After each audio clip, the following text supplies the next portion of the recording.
Hello students, आज का जो हमारा वीडियो है बेहद छोटा सा है और बहुत छोटे से टॉपिक को लेकर है।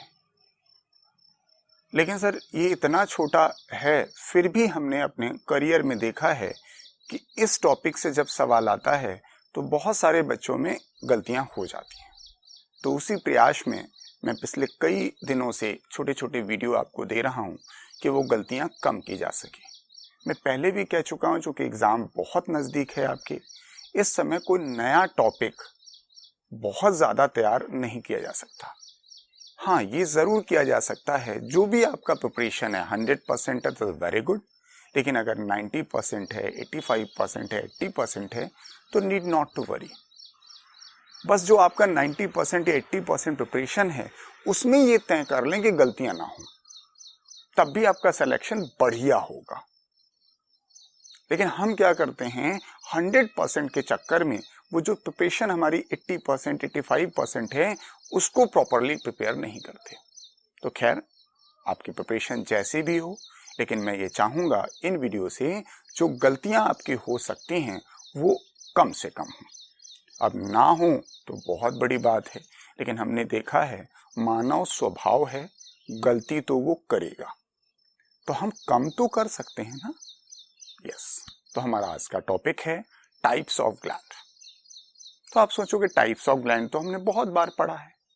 जो टाइप्स ऑफ ग्लैंड पढ़ा है तो उसके कई आधार होंगे, क्योंकि किसी को भी हम अगर क्लासिफाई करते हैं तो क्लासिफिकेशन के दौरान ये हमें बताना होता है कि हम जो क्लासिफिकेशन कर रहे हैं वो किस आधार पे कर रहे हैं। कहीं भी किसी भी सब्जेक्ट में क्लासिफिकेशन आप करें, आज जो हम आपको टाइप्स ऑफ ग्लैंड पढ़ा रहे हैं that is on the basis of secretion. वो ग्लैंड सिक्रीशन कैसे करते हैं, भाई ग्लैंड है तो ऑब्वियस है सिक्रीशन तो होगा। तो इस लिहाज से हमारे पास जो टर्म है वो तीन हैं, होलोक्राइन, एपोक्राइन और मीरोक्राइन। होलोक्राइन, एपोक्राइन एंड मीरोक्राइन, ये तीनों शब्द अगर आप एनसीईआरटी में देखेंगे तो अलग अलग जगह पर कहीं कहीं प्रयोग किए गए हैं। कोई एक्सप्लेनेशन इस शब्द के बारे में नहीं दिया गया है। तो हम इन तीनों में से दो दो बातें सीखेंगे कि भाई क्या वजह है हम इनको एक पर्टिकुलर टर्म दे रहे हैं, और उनसे भी ज्यादा जो आपके लिए इंपॉर्टेंट है वो है एग्जाम्पल। तो बच्चा कहता है हम सिर्फ एग्जाम्पल याद कर लें। सिर्फ एग्जाम्पल याद कर तो लेंगे लेकिन रिटेंशन नहीं रहेगा। रिटेंशन किसी भी टॉपिक का तभी रहता है जब आप उसे बैकग्राउंड में कुछ कॉन्सेप्ट्स को पढ़े रहते हैं, समझे रहते हैं। तो पहला टर्म है हमारा होलोक्राइन। होलो का मतलब होता है कंप्लीट, HOLO, होलो। होलोक्राइन, क्राइन का मतलब ऑब्वियस है सिक्रीशन। तो एक ऐसी ग्लैंड्स होती हैं जिनकी जो सिक्रीटरी सेल्स हैं, जो सिक्रीशन जिनको करना है, वो संपूर्ण रूप से डैमेज हो जाती हैं eight the time of secretion. तो वो क्या करती हैं, अपना जितना भी सिक्रीटरी मटेरियल है पहले अपने सेल में इकट्ठा करती हैं, फिर वो संपूर्ण सेल डिसइंटीग्रेट हो जाती है। यानी होलोक्राइन ग्लैंड हम उन ग्लैंड्स को कहते हैं जिनमें सिक्रीट करने वाली जो सेल्स होती हैं संपूर्ण रूप से डैमेज हो जाती हैं during the time of secretion. तो इन्हीं को हम होलोक्राइन कहते हैं। जाहिर बात है वो सेल्स पुनः तुरंत ही रीजनरेट कर जाती होंगी, क्योंकि अगर वो डैमेज हो गई तब तो ग्लैंड बेकार हो जाएगा। तो इन सेल्स में सर रीजनरेशन की अद्भुत क्षमता पाई जाती है। खैर, ये तो रही हमारी डेफिनेशन की बात कि होलोक्राइन ग्लैंड जो है वो ऐसा होता है। लेकिन अब बात आती है इसका एग्जाम्पल क्या है।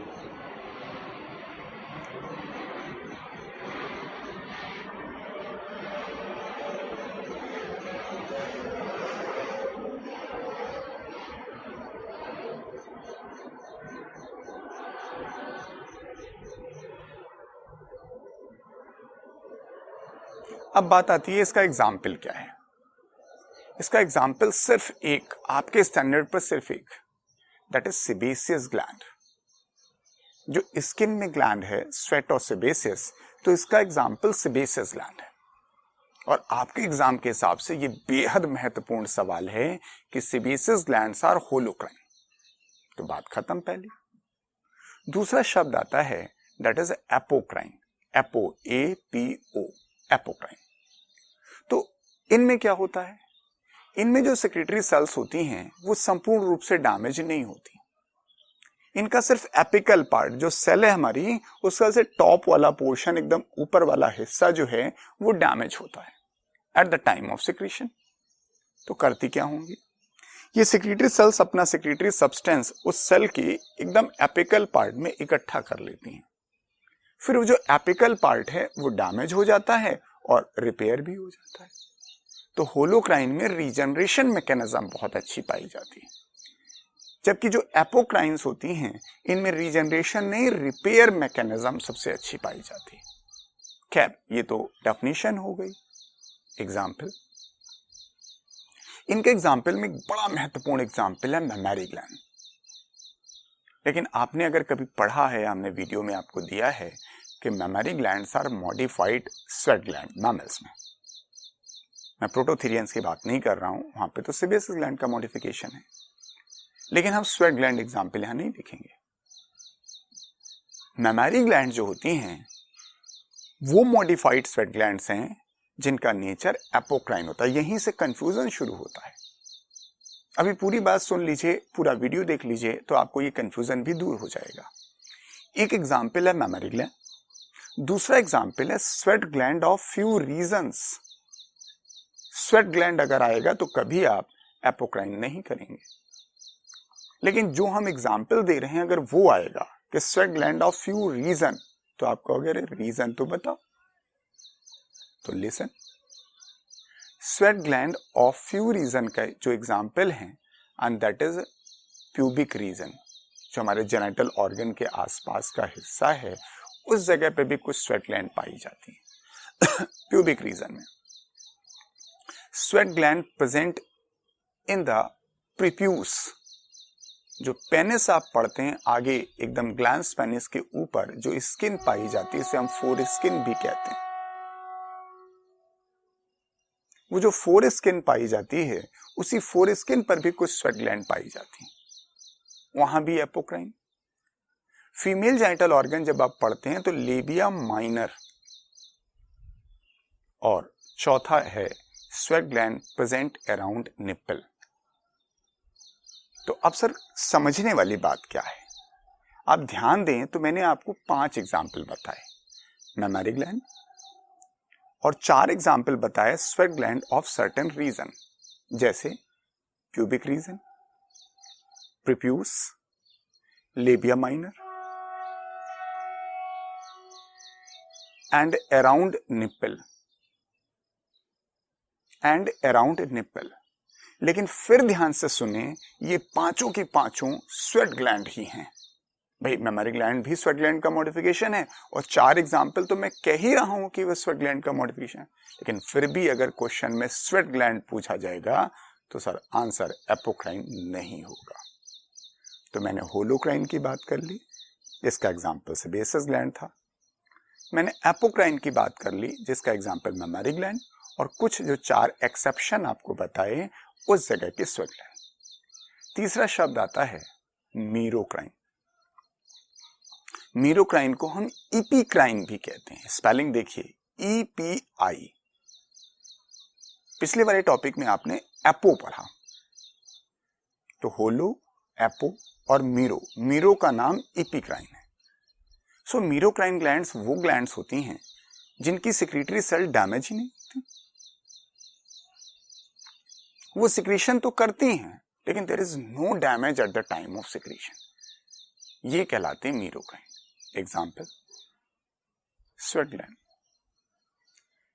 यही आपको समझ के रखना है कि स्वेट ग्लैंड जो हमारी हैं, अगर क्वेश्चन में स्वेट ग्लैंड पूछा जाएगा तो आंसर होगा मीरोक्राइन या इपीक्राइन। लेकिन अगर मैमरी ग्लैंड पूछा जाएगा, वो भी स्वेट ग्लैंड ही है, लेकिन सर मैमरी ग्लैंड का आंसर जो है वो है एपोक्राइन, क्योंकि वो मॉडिफाई हो गई है। और जो 4 एक्सेप्शन हमने बताए, प्यूबिक रीजन, लेबिया माइनर, प्रीप्यूस और अराउंड निप्पल, वहां के स्वेट ग्लैंड होंगी तो भी आंसर सर एपोक्राइन होगा। सर तीसरा एग्जाम्पल है salivary gland, is again the example of मीरोक्राइन। goblet cell is again the merocrine, pancreas again the merocrine। तो सर हमने आपको 3 टर्म बताए और सबके एग्जाम्पल बताए। मैं अब रिवर्स करके आपको बताता हूं। जैसे पहला एग्जाम्पल हमने बोला था sebaceous gland, yes it is an example of holocrine. दूसरा एग्जाम्पल बोला था mammary gland, is an example of apocrine. तीसरे में हमने 4 एग्जाम्पल एक साथ बोले, sweat gland of, that is pubic region, prepuce, labia minor, around nipple, या साथ में एक्जिला, एक्जिला मीन्स आर्मपिट, जो साइड का हिस्सा, ये भी जोड़ सकते हैं। इन जगह की जो स्वेट ग्लैंड होती हैं दे आर एपोक्राइन। फिर अगला एग्जाम्पल आपसे कहा, क्वेश्चन में अगर सिर्फ स्वेट ग्लैंड ही लिखा जाए तो इज एग्जाम्पल ऑफ मेरोक्राइन या इपिक्राइन। गॉबलेट सेल, पैंक्रियाज और सैलिवरी ग्लैंड, ये भी एग्जाम्पल हैं मेरोक्राइन के। तो ये हमारा टॉपिक हुआ। तो अगर आपने ध्यान से हमारे वीडियो को देखा होगा तो आप इसमें क्लियर कट डिफरेंस कर पाते हैं। और मैंने एग्जाम्पल सिर्फ वही चुने जो आपसे एग्जाम में पहले आए हुए हैं या आपके स्टैंडर्ड पर लागू होते हैं। मैंने किसी अन्य जानवर में एग्जाम्पल नहीं चूज किए, क्योंकि बहुत सारे जानवर है जहां ये ग्लैंड्स पाई जाती हैं, तो मैंने वो हिस्सा आपको नहीं दिया। तो कोशिश करिए इन एग्जाम्पल को रिटेन करने की। अगर रिटेंशन आपका बना रहेगा इसके बैकग्राउंड कॉन्सेप्ट के साथ, तो गलतियों की गुंजाइश घट जाएगी। सर इसी कोशिश में stay connected with us. Good luck.